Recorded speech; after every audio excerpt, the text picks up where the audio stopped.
नमस्कार साथियों, मैं अजय चौधरी आपका भाई आज की सभा में मेरे साथियों आपका बहुत बहुत स्वागत करता हूँ भाई।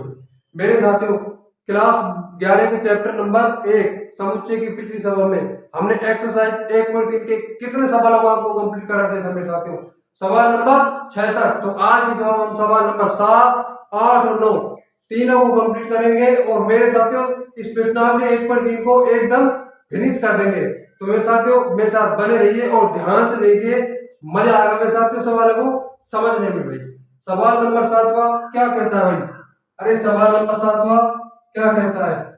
सिर्फ सवाल नंबर 7वां इतना सा कहता है मेरे साथियों कि कोई आपको अंतराल दिया गया है, उस अंतराल को आपको समुच्चय निर्माण रूप में लिखना है। अरे समुच्चय को लिखने की कितनी विधियां हैं? 2, एक रोस्टर रूप और एक समुच्चय निर्माण रूप। तो कोई अंतराल आपको दिया गया है, उस अंतराल को आपको समुच्चय निर्माण रूप में लिख के दिखाना है मेरे साथियों और लिखना है। तो भैया को पहला अंतराल दिया हुआ है, छठे सवाल में हमने क्या लिखा था?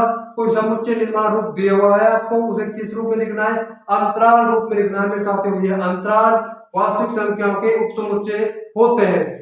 तो भाई बात करते हैं सवाल नंबर 7वें की। तो 7वां सवाल क्या कहता है भाई?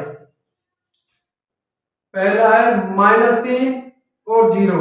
देखो भाई -3 0 बताओ, -3 अपवर्जित है या फिर सम्मिलित है और 0 अपवर्जित है या सम्मिलित है? मेरे साथियों ना तो 0 सम्मिलित है ना ही -3 सम्मिलित है, दोनों के दोनों अपवर्जित है मेरे साथियों। तो दोनों को हम अंतराल में शामिल नहीं करेंगे। तो इसका समुच्चय निर्माण रूप कैसे लिखेंगे? आ जाइए मेरे साथियों देखते हैं। समुच्चय निर्माण रूप में विशिष्ट गुण हमें पता चल ही जाएगा। तो मेरे साथियों सबसे पहले क्या लिखते हैं? एक्स जो हमारा समुच्चय के अवयवों के लिए आता है, उसके पश्चात हम लिखते हैं कोलन।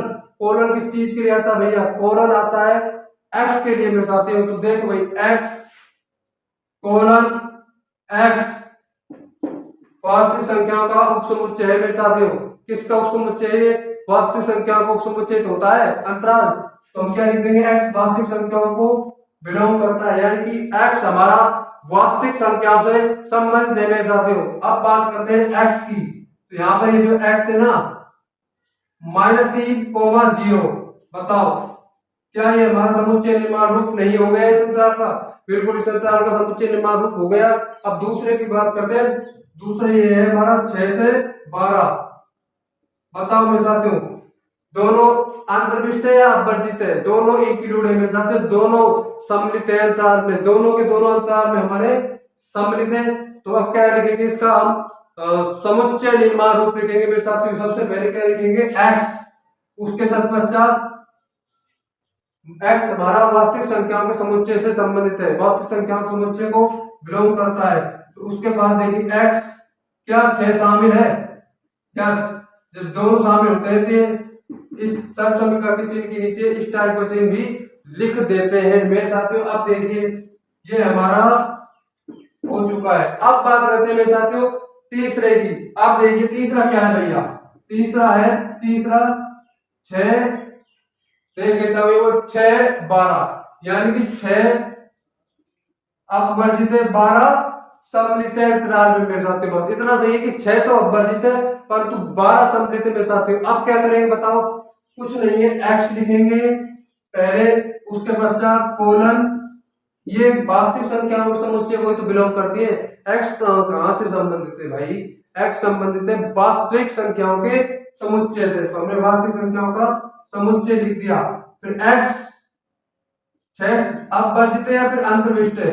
मेरे साथियों 12 तो सम्मिलित है, 6 अपवर्जित है मेरे साथियों, ये समुच्चय में नहीं शामिल किया जाएगा।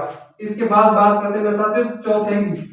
जो चौथा है वो क्या कहता है भैया? चौथा कहता है -23, 5। क्या कहता है? -23, 5। अब देखिए भाई मेरे साथियों अब क्या करेंगे? -23, 5 क्या -23 समुच्चय में शामिल होगा? हाँ जी, -23 तो सम्मिलित है, लेकिन 5 क्या है मेरे साथियों? 5 क्या है?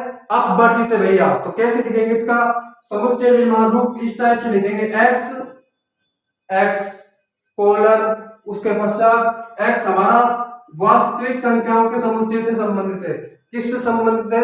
वास्तविक संख्याओं के समुच्चय से। अब देखिएगा x -23 शामिल है, परंतु भाई 5 शामिल ही नहीं है, 5 शामिल ही नहीं है मेरे साथियों, 5 अपवर्जित है, तो हमने 5 को अपवर्जित कर दिया, तो मेरे साथियों हमारे चारों के चारों क्या हो गए, हमारे सही हो गए, यानी कि हमने इसको समुच्चय निर्माण रूप में लिख दिया। अब मेरे साथियों सवाल नंबर 8वां क्या कहता भैया, 8वां सवाल क्या कहता है कि आप निम्नलिखित में से प्रत्येक के लिए आप कौन सा सार्वत्रिक समुच्चय प्रस्तावित करेंगे, यानी कि हमें सार्वत्रिक समुच्चय यूनिवर्सल सेट बताना है। सबसे पहले मेरे साथ मुझे ये बताइए कि सार्वत्रिक समुच्चय क्या होता है, तो सार्वत्रिक समुच्चय क्या होता है भैया बताओ।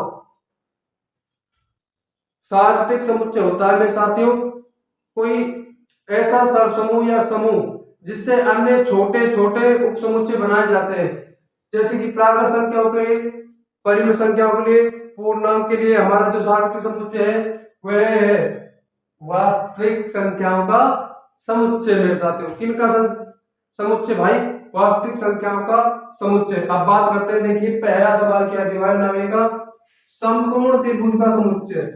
समकोण, कौन से कोण भाई, समकोण त्रिभुज, राइट एंगल है ना भैया। तो कोण के आधार पर त्रिभुज को हम 3 भागों में वर्गीकृत करते हैं मेरे साथियों, क्लासिफाइड करते हैं।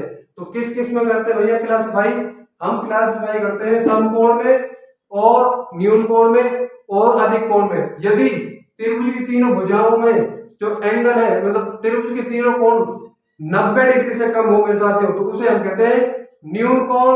और अगर एक कोण 90 डिग्री हो तो उसे कौन सा कोण कहते हैं मेरे साथियों, समकोण। और एक कोण यदि 90 डिग्री से अधिक है तो उसे क्या कहते हैं, अधिक कोण कहते हैं भैया, क्या कहते हैं, अधिक कोण। तो मेरे साथियों इसके लिए हम कौन से त्रिभुज सार्वत्रिक समुच्चय होगा, यूनिवर्सल सेट होगा, समस्त त्रिभुजों का समुच्चय। इसका सार्वत्रिक समुच्चय आएगा समस्त त्रिभुजों का समुच्चय भाई, समस्त त्रिभुजों का समुच्चय, ये आ गया हमारा समस्त त्रिभुजों का समुच्चय, कोई दिक्कत समस्या नहीं होगी। और अगला सवाल है समद्विबाहु त्रिभुजों का समुच्चय मेरे साथियों। समद्विबाहु, कौन सा त्रिभुज भाई, समद्विबाहु त्रिभुज का समुच्चय, ये मेरे साथ समद्विबाहु, समद्विबाहु, विषमबाहु और समबाहु, तीनों के लिए वही समस्त त्रिभुजों का समुच्चय मेरे साथियों, समस्त त्रिभुजों का समुच्चय। अब बात करते हैं मेरे साथियों अगला सवाल नवा।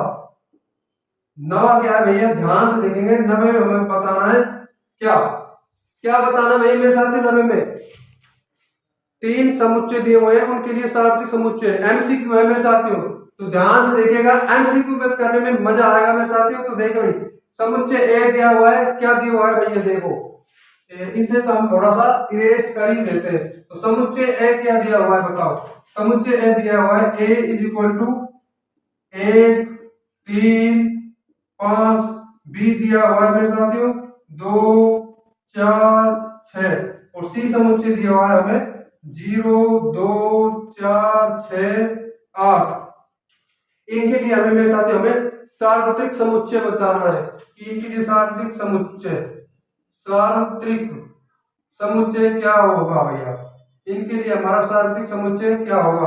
तो पहला है 0 1 2 3 4 5 6, और दूसरा मेरे साथ दूसरा क्या है भाई, 5 कौन सा समुच्चय कहते हैं, रिक्त समुच्चय। रिक्त समुच्चय क्या होता है, एक ऐसा समुच्चय जिसमें एक भी अवयव इंक्लूड नहीं होता, रिक्त समुच्चय कहलाता है भैया। तो ये हमारा 5 रिक्त समुच्चय। अब इसके बाद बात करते हैं तीसरा क्या है, 0 1 2 3 4 5 6 7 और 8, मेरे साथ 9 और 10, कहां तक आएगा मेरे साथियों, 10 तक।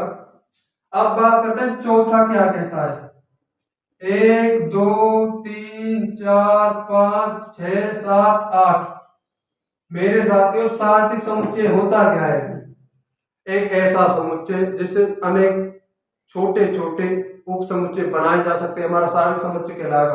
तो मेरे साथियों देखिए, इनमें से कौन सा ऐसा समुच्चय है जिससे ये सारे उप समुच्चय बनाए जा सकते हैं? बताओ कौन सा ऐसा उप समुच्चय है जिसमें से ये सारे उप समुच्चय बन सकते हैं?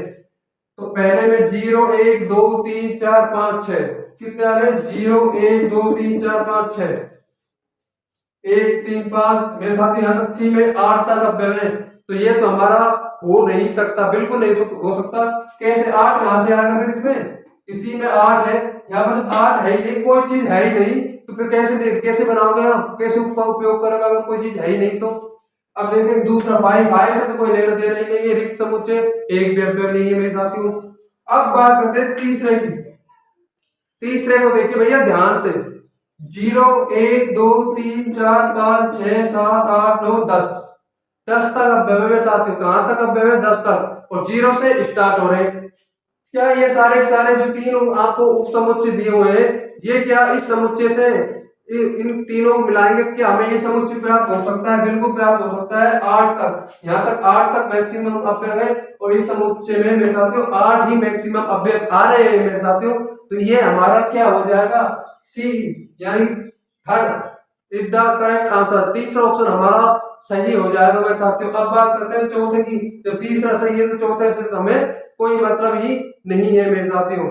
तो मेरे साथियों मुझे आई होप आपके ये सब अब बहुत समझ में आई होगी। अगर आपको कुछ भी सीखने को मिला हो मेरे साथियों तो प्लीज इस सभा को लाइक कर ले, शेयर कर ले, और ज्ञानी मैथ्स फिजिक्स यूट्यूब चैनल को जरूर से जरूर सब्सक्राइब करें मेरे साथियों। Thanks for watching.